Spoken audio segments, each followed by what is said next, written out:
दोस्तों, जब पूरे भारत में सिर्फ अंग्रेजों की गुलामी नहीं बल्कि भारतवासी समझने वाले लोगों ने मनुस्मृति के अनुसार वर्ण जाति व्यवस्था बनाकर अपने ही लोगों को बड़ी संख्या में शूद्र और अछूत बनाकर उन्हें गुलाम बनाया था। सभी वर्ण की महिलाएं और शूद्रों को एजुकेशन सहित सभी मानवीय मूल्यों से सैकड़ों साल वंचित रखा था। तब एक क्रांतिकारी महामानव उठा जिसने न सिर्फ वर्ण व्यवस्था को चुनौती दी बल्कि सैकड़ों साल पुराने अमानवीय और अन्यायकारक प्रथा से भरी मनुस्मृति को सामाजिक और सार्वजनिक रूप से जलाया। यह वर्ण जाति और गुलामी की जंजीर तोड़ने वाला क्रांतिकारी कदम था। वह महामानव थे भारत रत्न डॉक्टर भीमराव रामजी अंबेडकर।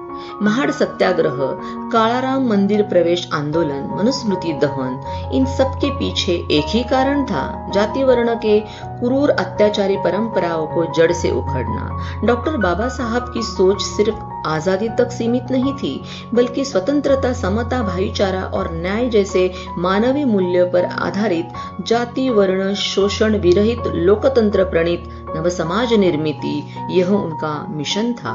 उन्होंने अति उच्च एजुकेशन हासिल किया था। बाबा साहब का मानना था एजुकेशन ही शोषित और वंचित वर्गों की मुक्ति का सबसे बड़ा हथियार है।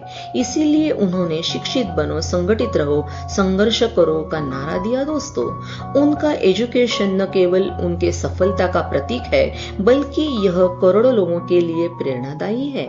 हायर एजुकेशन और गहरी सोच ने उन्हें सिर्फ संविधान निर्माता ही नहीं बनाया बल्कि एक समाज सुधारक, अर्थशास्त्री, कायदे पंडित, शिक्षण तज्ञ, धम्मचक्र प्रवर्तक, संसद पटु, इतिहासकार, मानव वंश शास्त्रज्ञ, धर्मशास्त्र, राजकीय मुत्सद्दी के रूप में आधुनिक भारत के नवनिर्माण में अद्वितीय योगदान के साथ इन विषय पर अनमोल लेखन कर अपना अलग अस्तित्व बनाया।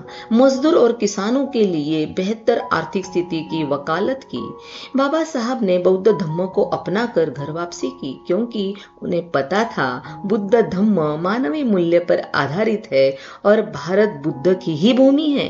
दोस्तों, आप ही बताएं, बाबा साहब को आधुनिक भारत का निर्माता या राष्ट्र निर्माता और संविधान के शिल्पकार कहना क्या सही नहीं होगा? कमेंट करके जरूर बताएं। दोस्तों, डॉक्टर बाबा साहेब अंबेडकर सिर्फ एक नाम नहीं, एक विचार है। आजादी और मानवता का नया नाम है। नई दिशा और नया विचार अब आपके साथ। बाबा साहब के विचार और संविधान की मशाल अब आपके हाथ। जय भारत, जय संविधान। वीडियो को जरूर लाइक, शेयर, कमेंट करके चैनल को सब्सक्राइब